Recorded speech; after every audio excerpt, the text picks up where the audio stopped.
Good morning, everyone. I wish we were able to do this in a physical setting. I miss the nervous energy of presenting before thousands of people. Hopefully next year we'll be in that space.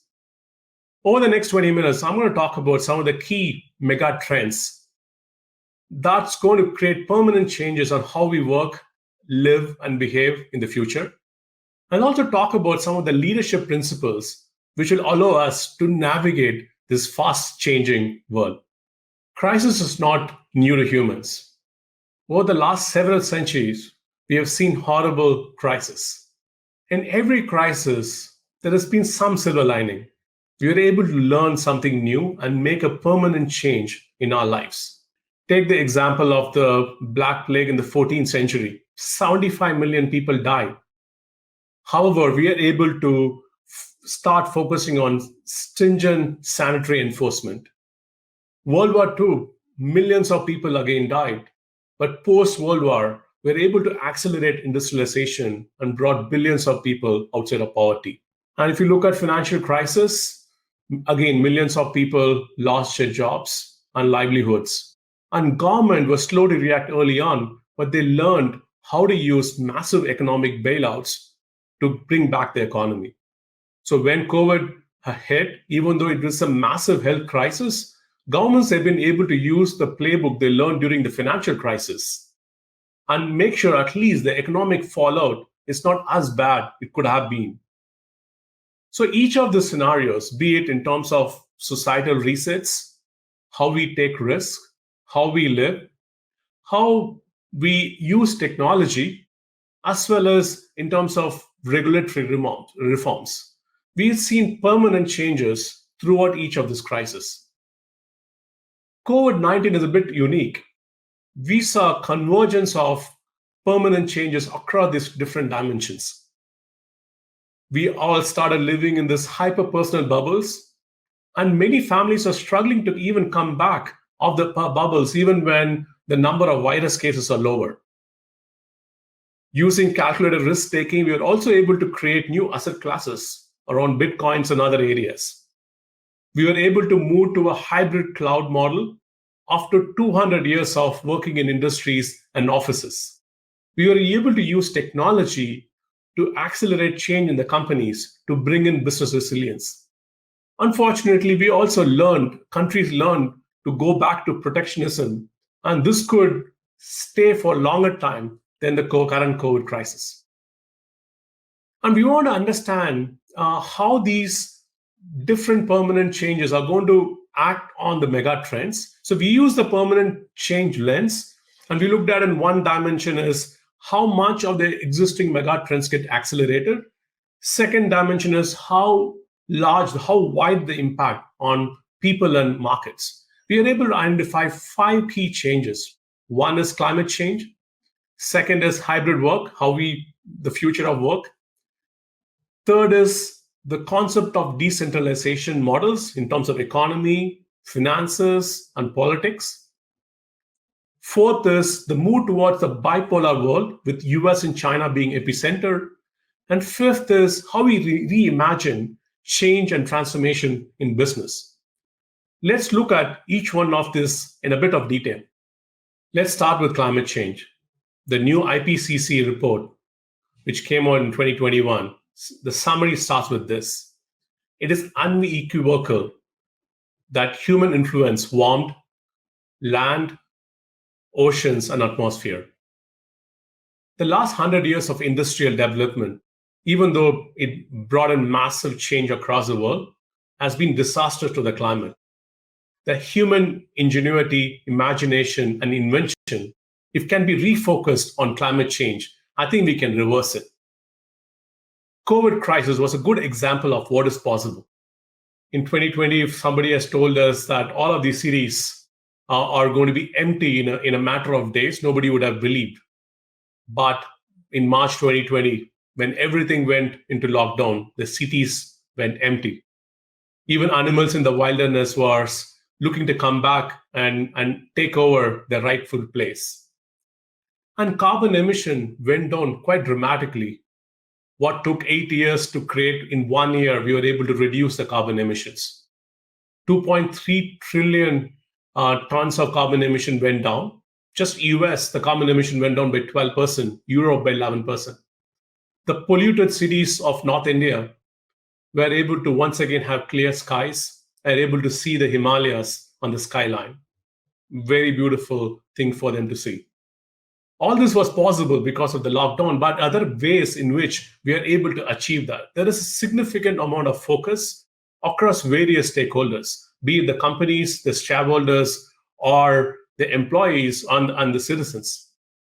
Companies such as Apple and Volkswagen are linking the executive pay with the ESG focus. There is a significant increase in funds focusing on ESG. The activist investors are forcing companies to focus on it. Take an example of an energy company like Shell. Shell has committed to be carbon negative by 2050, which means they have to completely change their business. And when they came up with a roadmap, 89% of the shareholders agreed with them in 2021. The governments actually want them to go further. The civil courts in Netherlands have ordered them, they got to reduce carbon emission by 45% by 2030. And the citizens are protesting to even pull it forward further. So there is a significant focus on climate change at this time. However, the collective conscience is not enough. We need to take individual accountability. So one of the things we looked at is, everybody knows the CEOs of large US companies make a lot more money, with 300 times more money than a typical worker. We want to understand what their carbon emission looks like. And we just did some back of the envelope calculation to see the carbon emission from the jets. Just the personal jets emit about 60 times more carbon emission than a typical worker. And not the CEOs. The leadership team in any large company have a much larger carbon emission than the typical worker. This is something for all of us to reflect on. And climate change, the commitment to climate change is really going to start from the top. Second is we'll talk about the hot topic of hybrid work. At no time in the history of humans, any specific habit changed in a short period of time. Millions and millions of people are able to get back from working in an office to working from home in a matter of days. And this is not new. We used to work from home. Even during the start of the Industrial Revolution, companies used to give work order to employees. Employees will take it home. They are flexible in terms of when they do. And the companies pay them based on outcome. As Industrial Evolution starting to evolve, there is new inventions, be it in terms of machines becoming larger, business model inventions, and invention of assembly line, security of these large products required companies to get the workers into one common location. That created today's factories and offices. And now we have gone back, and it's really a recent habit of 200 years and millions of years of evolution. And over the last 18 months, and we are starting to see this habit starting to change. And if you're moving into a model of paying for output, we could potentially get into a model where there is an equity of pay across the globe based on output of an individual rather than the location an individual is working. And we can see that in the industrial evolution created this aspect of massive migration, because people have to go to offices, they have to leave their families, their culture to earn a living.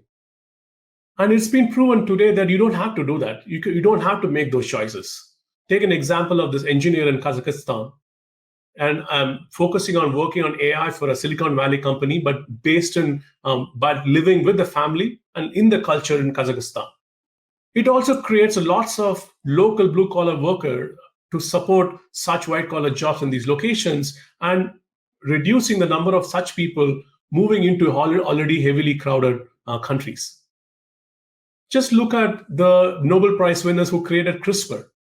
Jennifer Doudna is based out of the Berkeley lab in the US, and Emmanuelle Charpentier, she's based in a lab outside of Paris. They are able to collaborate remotely to create an invention which is going to fundamentally change healthcare over the next several decades. If such inventions and innovation is possible through remote work, anything is possible.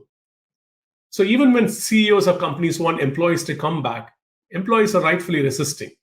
So it is going to take some time for us to define what is a new normal.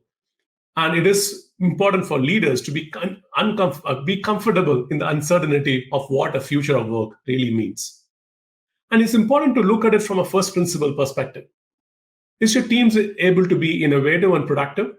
Are they able to imbibe the organizational values? Are they able to build deep relationship with their peers as well as their partners?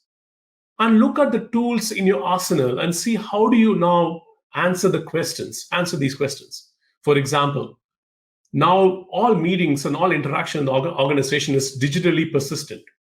Is there a way for you to use AI to be able to analyze all of these, understand which drives the teams, or what are some of the factors and concerns in the teams, and leadership can actively address those, taking into consideration the privacy of employees. So if you are able to deeply think, experiment, there is going to be a completely new way of working, which probably could be, in some levels, better than face-to-face and in-person office working. Important to have a very open mind and not be restricted by previous dogmas. The third trend is decentralization.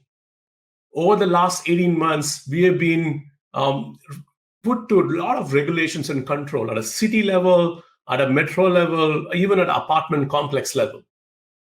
And human, which are defined by a free will, are questioning, are getting frustrated, and they really want to break free.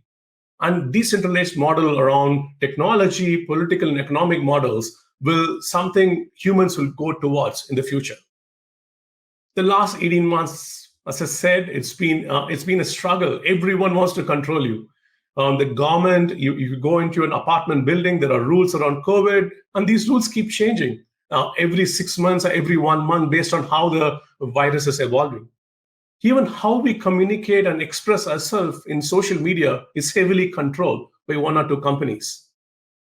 And we're already starting to see violent protests across the world where people want to break free and take ownership of how they socialize, play, as well as live. And if there are going to be decentralized options, those are going to really grow. And a great example of a decentralized model is Bitcoins and cryptocurrency. Cryptocurrency, such as Bitcoin, allows peer-to-peer transaction and also acts as a store of value. The currencies have been heavily controlled by countries, and even the country which own the reserve currency, such as US, can print trillions of dollars. And even though that could create and devalue the foreign reserves of other countries, the countries which own the reserve currency have a lot of flexibility in terms of what they can do. More and more countries and individuals will want to take control of their finances. And a model where the control is going to go into the individual from a centralized control of finances by be it a government or a bank or regulators. And no wonder a company like Coinbase, which enables the decentralized finance model, has seen a massive growth over the last 2 years. And there are lots of different possibilities from creating a decentralized economy. We could have a democracy where every government transaction has high level of transparency across all the citizens, so we know exactly what our government is spending and for what. Our social, in some level, today's social media companies are trying to be trying to control the collective, consciences and moral capability of the society.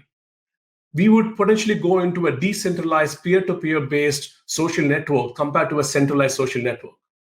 The monopolies are really marketplaces, two-sided marketplaces, which are able to control what we buy and what we sell. With decentralization, it's possible to create peer-to-peer network where we are able to trade, transact, and collaborate instead of relying on these centralized platforms. There is a lot of interesting possibilities as we start being controlled by governments and cities and municipalities during COVID crisis. Decentralization could potentially be an antidote for such control in the future. The fourth trend is moving to a bipolar world. I'm not talking about the world of vaccinated and unvaccinated. I'm talking about having two epicenters in the world and it's moving into US and China in the future. And this bipolar world was over several centuries. 500 years ago, India and China contributed 50% of the global GDP, and moved to a period before the world wars where UK and US were the dominant forces. And post-World War, you saw soon USSR and US becoming the dominant forces. And for a period of time, post-Cold War, US was truly the dominant force across the world. And China started to come up in 2000s, but post the COVID crisis, both the economic and political influence of China has dramatically increased. We are starting to see both the countries being protectionist in terms of trade and other policies. We also see these countries starting to have political and economic influence and societal influence. A vaccine diplomacy by each of these countries is a great example of such diplomacy. The Chinese government is getting very stringent on the internet companies in China.